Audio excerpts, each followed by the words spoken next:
आज उनका मन में ऐसा है तो फिर वो भी धन्यवाद है, क्योंकि जनरली देखा जाए तो प्रेसिडेंट आते हैं तो चीफ मिनिस्टर भी आना चाहिए, मंत्री भी आना चाहिए, लेकिन चीफ मिनिस्टर मैडम भी आए नहीं। ऐसा बहुत कम होता है जब बेहद शालीन और शांत रहने वाली राष्ट्रपति द्रौपदी मुर्मू किसी पर गुस्सा हो जाए, लेकिन ये नजारा शनिवार को देखने को मिला पश्चिम बंगाल के दार्जिलिंग में, जहां उन्होंने राज्य की मुख्यमंत्री ममता बनर्जी का नाम लेकर गुस्सा जाहिर किया, क्योंकि नॉर्थ बंगाल में इंटरनेशनल आदिवासी कॉन्क्लेव के लिए परमिशन नहीं दी गई थी, जहां राष्ट्रपति चीफ गेस्ट थीं। उन्होंने अपने भाषण में साफ तौर पर कहा, संथालों को वेन्यू तक पहुंचने से रोक दिया गया था। ये भी आरोप है कि पश्चिम बंगाल सरकार ने प्रोटोकॉल भी फॉलो नहीं किया और प्रदेश सरकार के किसी भी रिप्रेजेंटेटिव ने राष्ट्रपति को रिसीव नहीं किया। अमूमन ऐसा होता है कि जब राष्ट्रपति का दौरा होता है तो मुख्यमंत्री उनको रिसीव करने जाते हैं। पहले आपको एक वायरल वीडियो दिखाते हैं जिसमें राष्ट्रपति द्रौपदी मुर्मू का दर्द झलका। इंटरनेशनल संथाल काउंसिल का सम्मेलन था। मैं तो यहाँ देख के, यहाँ जब आई मैंने देखा यहाँ होना था तो अच्छा रहता, क्योंकि इतने बड़ा फील्ड है, पता नहीं प्रशासन का क्या हुआ, बाद में ताली बजाना लास्ट में तो पता नहीं प्रशासन का मन में क्या हुआ, मुझे पता है। हम तो आसानी से यहाँ आए, उन्होंने बोले नहीं वहाँ जगह कंजेस्टेड है। मैंने देखा यहाँ तो मुझे लगता है 5 लाख लोग यहाँ इकट्ठे हो सकते, लेकिन पता नहीं वहाँ किस लिए हमको ले गए। यहाँ के भाइयों बहनों ज्यादा नहीं जा पाए, इसीलिए मैंने सोचा आज उनका मन में ऐसा है तो फिर वो भी धन्यवाद है, क्योंकि जनरली देखा जाए तो प्रेसिडेंट आते हैं तो चीफ मिनिस्टर भी आना चाहिए, मंत्री भी आना चाहिए, लेकिन चीफ मिनिस्टर मैडम भी आए नहीं, और गवर्नर का तो तबादला हो गया है तो वो नहीं आ पाए, लेकिन क्योंकि डेट पहले से फिक्स था इसीलिए मैं आ गई।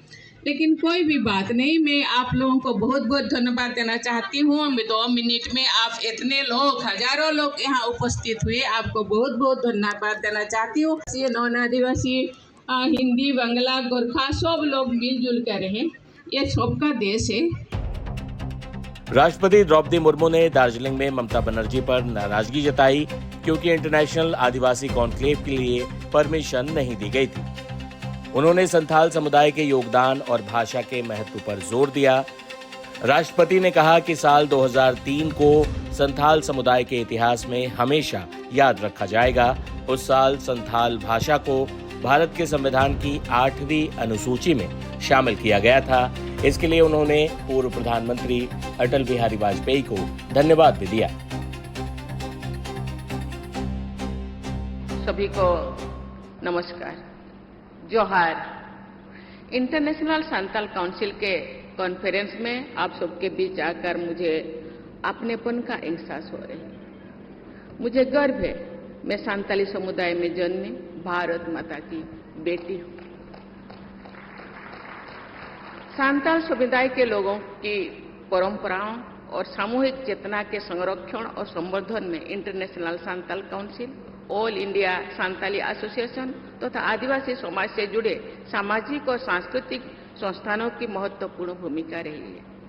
इस योगदान के लिए मैं आपके संस्थान तथा अन्य ऐसे संस्थानों से जुड़े सभी पूर्ववर्ती और वर्तमान कार्यकर्ताओं को और पदाधिकारियों को मैं हार्दिक बधाई देती हूँ। संथाल समुदाय के सभी लोगों के लिए ये गौरव की बात है कि हमारे पूर्वज तिलका मांझी ने लगभग 240 वर्ष पहले शोषण के खिलाफ विद्रोह का झंडा उठाया था। उनके विद्रोह के लगभग 60 वर्ष बाद बहादुर भाई सिद्धू कानू और चांद भैरव के साथ वीरांगना बहनें फूलो जानो ने वर्ष 1855 में संथाल हुल का नेतृत्व किया। भाइयों बहनों, आप उनके उत्तर पीढ़ी हो। मुझे लगता नहीं आप संथाल हो। संथाल का जो ब्लड आपके शरीर में बहता है, संथाल न्यूनता को पसंद नहीं करते, न्यूनता के विरुद्ध और लड़ाई करते और वीर है, वीर जातियों के दायाद है। आज इंटरनेशनल संथाली काउंसिल है। इंटरनेशनल संथाली काउंसिल कैसे होना चाहिए, मैं देख रही थी यहाँ बैठे बैठे बहुत सारे संथाल लोग उधर घूम रहे हैं। मुझे लगता है कोई उनको रोक रहा है यहाँ आने के लिए, नहीं जाओ। मैं जो रास्ते पे आ रही थी, यहाँ जो फील्ड में देख रहे हैं, ये एक इंटरनेशनल संथाल काउंसिल का ये सम्मेलन है, मुझे लगता नहीं।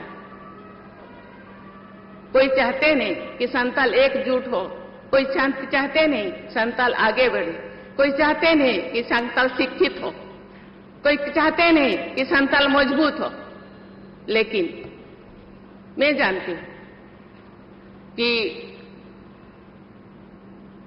संथाल ये देश के लिए अपनी जिंदगी को निछावर किए हैं। सिद्धू कानू, चांद भाईरो, फूलो झानो, बाबा तिलका माझी और भी बहुत सारे जिन लोगों का नाम इतिहास में नहीं है। मुझे लगता है इतिहास में हम उनका नाम होता तो इतिहास के जितनी बड़ा किताब है वो संथालों के नाम पे ही पूरा भर जाता, लेकिन जानबूझ के उनके नाम नहीं दिया गया। आज भी इतिहास मांग रहा है उन लोगों का नाम। लेकिन आप क्यों डरपोक है? आप क्यों ऐसे डरपोक है? आप क्यों पीछे हो रहे? अपे हमारे उनका लोलंग मैं तो बाइलिंग का ना तेहन इंटरनेशनल संथाल काउंसिल नोडे होआ काय मिदुन इमा 22 क्या संथाल हूं। 2003 के संथाली समुदाय के इतिहास में हमेशा याद किया जाएगा। उस वर्ष संथाली भाषा को भारत के संविधान के 8वीं अनुसूची में शामिल किया गया।